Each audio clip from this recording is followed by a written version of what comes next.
Before I begin, make sure your door is securely closed.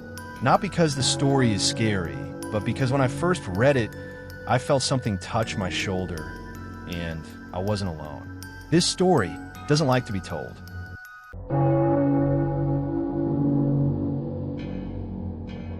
In the winter of 2017, I was going through one of the worst periods of my life. Work pressure kept increasing day after day, and my fiancée Mira began to feel that our relationship was slowly falling apart because of the constant tension between us. One night, she suggested that we leave the city for a few days and spend a quiet vacation in a remote place near the mountains. I liked the idea immediately, but money was the problem. I didn't have enough to rent a decent cabin during the snowy season. That's when Mira suggested that my old friend Ethan join us with his girlfriend so we could split the costs. I had known Ethan since college, so I agreed without hesitation. We started looking for a place and eventually found an old wooden house near a frozen lake in northern Montana. It was completely isolated among dense pine trees, with a stone fireplace and a porch overlooking the forest. We booked it for 4 days and began planning food, games, and movies for the trip. 5 days before departure, Ethan called me late at night. His voice sounded tense. He told me he had broken up with his girlfriend after a violent argument. I hesitated for a moment, thinking about the money situation, but he interrupted me and said he didn't want to share back. He insisted we should still go and enjoy the trip. I thanked him and hung up, feeling relieved. But the next evening, he called again. This time he said he had met a new girl and wanted to bring her with us. I froze. Even Mira didn't feel comfortable when she heard it. It didn't make sense. A man who had just ended a long relationship suddenly wanted to take a stranger he barely knew to a remote cabin in the middle of nowhere. We tried to refuse politely, but Ethan kept insisting. He said she was quiet and wouldn't cause any trouble, and even offered to cover most of the expenses to reassure us. After a long discussion, we reluctantly agreed, though a heavy feeling stayed with me. The day of the trip arrived. We drove north in my car through a light snowstorm. At a small gas station outside the city, Ethan joined us with the girl. Her name was Nora. She looked nothing like what I expected. Very pale skin, long black hair covering part of her face. She wore an oversized gray coat, despite the warm car interior. She gave a faint smile, barely visible, and then spent most of the ride staring out the window. Mira and I tried to talk to her. We asked about her job, where she lived, even what music she liked. Her answers were short and vague. Sometimes she would stare at us for a few seconds before responding, as if deciding what to say. After 5 hours, we reached the wooden house. At first, it looked beautiful. Snow covered everything, and the forest stood completely still in an unsettling way. We entered, lit the fireplace, and started preparing dinner. That night, we played an old group game Ethan used to love from college days. At first, Nora seemed more relaxed. She even laughed a little. For a moment, I thought my concerns had been exaggerated. Then, the first strange moment happened. During the game, Mira jokingly accused Nora of hiding a card. It was harmless, but Nora's expression changed instantly. Her smile disappeared completely. Her voice turned sharp in a way none of us expected. She accused Mira of humiliating her on purpose. Her tone escalated quickly. Within seconds, she erupted into a frightening rage over something trivial. Even Ethan looked stunned. He tried to calm her down, but she shoved the table so hard that the cards scattered everywhere. Then she left the room, muttering words we couldn't understand. Silence filled the cabin. Ethan kept apologizing, saying she was going through psychological issues. Mira and I tried to ignore it so the trip wouldn't collapse immediately. About an hour later, Nora returned as if nothing had happened. She sat with us at dinner, completely calm. But the atmosphere became even stranger.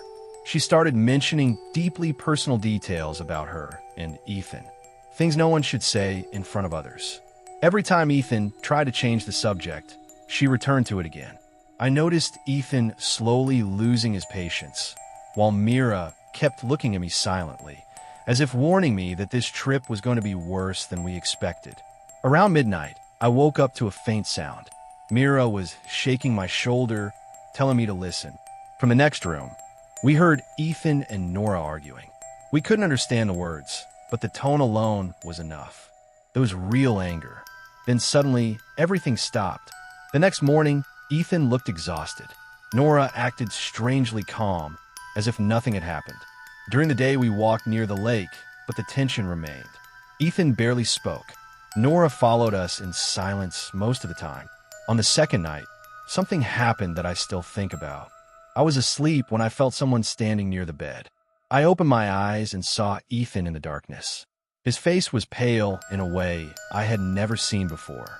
He whispered in a trembling voice, "Lock the door, please." I sat up immediately and asked what happened. He looked toward the hallway, then stepped closer. He said he had woken up earlier and found Nora sitting on the floor near the bedroom door, staring at him without moving. When he asked her what she was doing, she calmly replied, "I'm making sure you're still here." Then she smiled and left the room. When he followed her, he noticed a long kitchen knife under her side of the bed. He got scared and started looking for her inside the house. Near the living room, he saw her moving slowly in the dark. She was circling the table while humming a strange tune. She seemed completely unaware of him. But when he got closer, she suddenly stopped. Then she said without looking at him, "Why are you hiding?" He froze. Then she lifted her head slightly and whispered, "I know you're there." He ran straight to our room. While he was telling us everything, we could still hear footsteps moving through the house. Then the front door slammed open. Mira looked out the window and saw Nora walking in the heavy snow wearing very thin clothes despite the freezing cold. Ethan ran to his room moments later, then returned screaming. The knife was gone. Mira wanted to go outside to look for her, afraid she might freeze to death. But Ethan refused completely. He was terrified beyond anything I had seen. While we argued, we heard the front door open again. Then footsteps returned into the hallway. The same slow humming echoed through the cabin. She passed by our room and stopped for a few seconds, then continued toward her room. We stayed awake until morning without moving. Around 6, we smelled coffee. We carefully walked into the kitchen. Nora was standing by the sink washing cups calmly. She turned and smiled naturally. "Good morning," she said, as if nothing had ever happened. Mira and I tried to convince ourselves it was sleepwalking or some kind of severe psychological condition. But Ethan never believed that. A few minutes later, he texted me while Nora was in the bathroom. "Come to my room." Alone. I went in and closed the door quickly. He opened Nora's bag near the bed. Inside was the knife. But that wasn't the worst part. The blade had fresh scratches on it, as if it had been used violently during the night. A cold shock ran through me. We closed the bag immediately and said nothing in front of Mira or Nora. We packed our things and left before noon, blaming the approaching storm. No one spoke during the entire drive back. Nora stared out the window in silence. Sometimes I caught her faint smile reflected on the glass. After that trip, Ethan disappeared completely from her life. He blocked her number and accounts. Strangely, she never tried to contact him again. Months later, Mira tried searching for her online. There were no real accounts, no records, no photos, no history at all, as if she never existed. To this day, I don't know who Nora really was.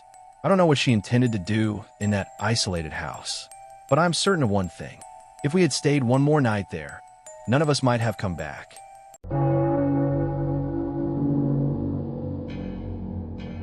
In the autumn of 2021, I reached a point where I could no longer tolerate being around people. Everything felt draining. Calls, work, noise. Even sitting in a crowded cafe for 10 minutes made me feel like I couldn't breathe. I had always been introverted, but over time it turned into near total isolation. I started looking for remote places where I could spend weekends alone. Places with weak phone signal, no traffic, no people. That's why I began renting isolated rural cabins whenever I could afford it. Sometimes near lakes, sometimes in the mountains. I would escape the world for a few days, then return. This routine lasted for more than a year. And during one of those trips, something strange happened that I still think about to this day. In November of that year, I rented an old wooden house in a remote mountain area west of Colorado. It was about 3 hours from the city. The road leading there was narrow, surrounded by dense forest, and As night fell, it became almost completely dark. I only wanted a few quiet days. To read, walk, sit by the fire, then go back to my life. I arrived on Friday evening, just before sunset. The weather was cold, and the sky was heavy with clouds. I unloaded my bags and stepped inside. The house was old but comfortable. Wooden floors that creaked with every step. A black iron fireplace in the living room. Tall windows facing endless trees in every direction. I spent the first hours unpacking and preparing simple food. After dinner, I read by the fire until I felt tired, then went to bed early. The next morning, I woke up to the sound of wind hitting the windows. I made coffee and went out for a walk in the forest. I liked walking alone. There is something calming about hearing only your own footsteps in nature. But after about an hour, I started feeling like I wasn't alone. I heard branches breaking behind me. At first, I ignored it. Forests have animals. But the sound repeated. Every time I stopped, it stopped too. Every time I moved, it returned. I turned around several times. Nothing. Still, the feeling kept growing. That someone was watching me between the trees. I tried to convince myself it was just anxiety. But I was no longer comfortable. I cut the walk short and returned to the house before afternoon. That night, I didn't feel right. A strange, heavy loneliness settled in. I opened a bottle of whiskey I had brought, turned on some music, and sat near the fireplace. For a while, I relaxed. But around 11 at night, I heard a soft knock on the front door. I lowered the music and looked toward the entrance. Knock again. I stood up slowly and approached the door. There was a small glass window at the top, but the outside was completely dark. I saw nothing. I went back to the couch. Less than a minute later, the knocking came again. Stronger this time. I returned. When I looked through the glass, I saw a silhouette standing outside. I turned on the exterior light. A man stood on the porch. He looked to be in his 40s, wearing a long dark coat and leather gloves. His hair was neatly styled, like someone who had just left a high-end restaurant, not a remote forest at night. What disturbed me most was his calmness. I asked what he needed. He took a few seconds before answering. Then he said, in a very low voice, that his car had broken down on the road and his wife was still there alone. He said he was trying to find help, but something about him felt off. No fear, no stress, no urgency. He asked to come inside to use the phone. I immediately felt a tightness in my stomach. I told him I would call emergency services for him instead, and he should wait near the road. He stayed silent for a moment, then looked toward the trees behind him, and said quietly, "I can't stay outside for long." I asked why. He replied, "There is something moving between the trees." The way he said it made the tension spike instantly. Not like a man warning me, more like a man trying to transfer fear into me. I told him I would not open the door. He stepped closer to the glass. "I need to come in." I backed away and reached for my phone. Suddenly, he started hitting the door violently. My heart dropped. I shouted at him to move away. Then the knocking stopped. A short, quiet laugh followed. I slowly approached the window again. His face was pressed directly against the glass, so close I could see his breath fogging it. I stepped back immediately. He was smiling faintly, coldly. Then he said, "Don't make me stay out here, Daniel." I froze. I had never told him my name, and there was no way he could know it. A cold shock ran through my body. I locked the inner kitchen door and called the police. While speaking, I kept watching the entrance. But when I looked again, he was gone. Completely gone. I watched the outside for nearly 20 minutes. No movement. Then a single police car arrived. I ran to the door and let the officer in. I explained everything. He looked skeptical at first, but my panic was obvious. We searched outside together. The porch, the snow around it. Nothing clear. No trace. He said the area was quiet and no similar reports had been made for years. Then he asked if I wanted to stay or leave. I told him I didn't feel safe, but I had been drinking and couldn't drive. He offered to take me to a nearby lodge. I agreed immediately. I grabbed my bag and we walked toward his car. But before we reached it, the officer stopped. He looked at my parked car near the house, then said, "Oh my God." I rushed over. All 4 tires were completely flat. Close inspection showed deliberate cuts in the rubber. Someone had destroyed them on purpose. My legs nearly gave out. Without the police arriving, I would have been stuck there all night. The officer drove me to the lodge and stayed until I was checked in. The next morning, my brother came from the city and helped me deal with the car. I never went back to that house again. Even now, years later, I still remember his face whenever I see a reflection in a window at night. And I still ask myself one question. How did he know my name when no one was supposed to know I was there at all?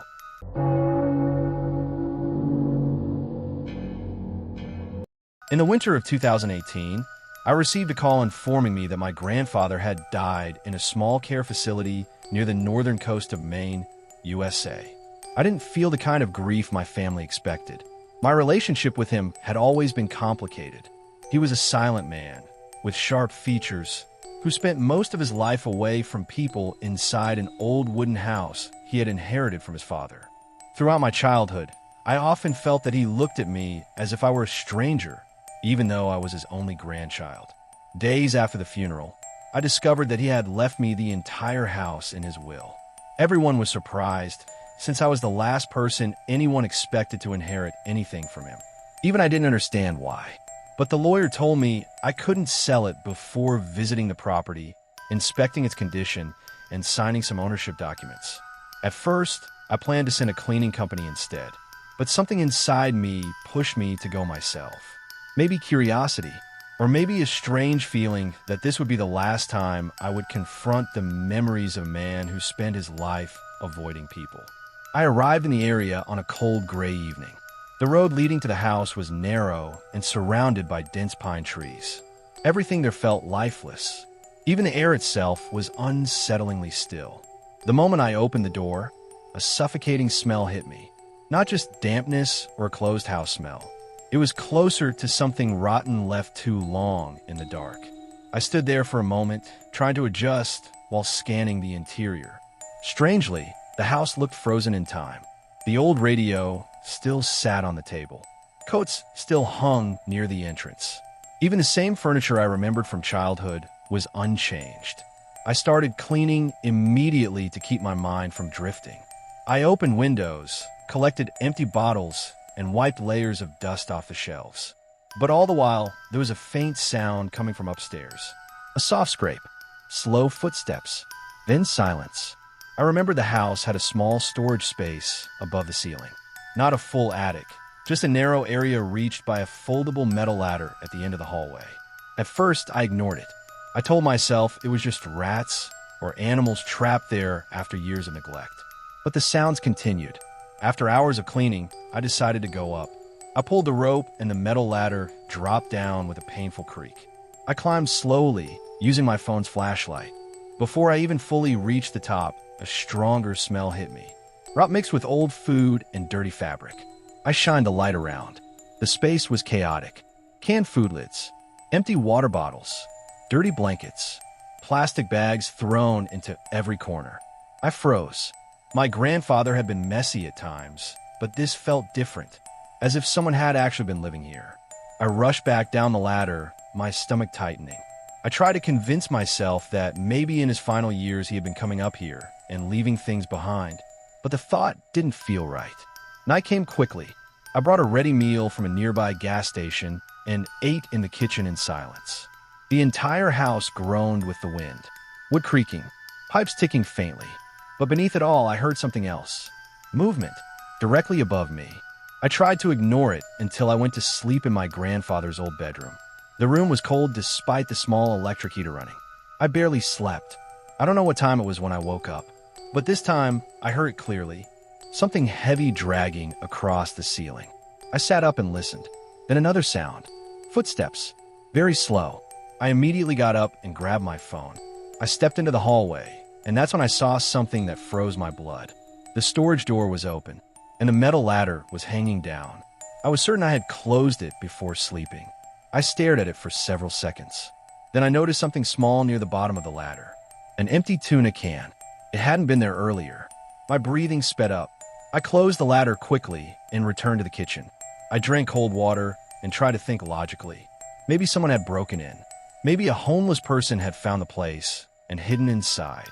But the real question was simple. Was he still here? I couldn't sleep anymore. I sat in the living room under a dim yellow lamp. The silence inside the house felt heavier than before.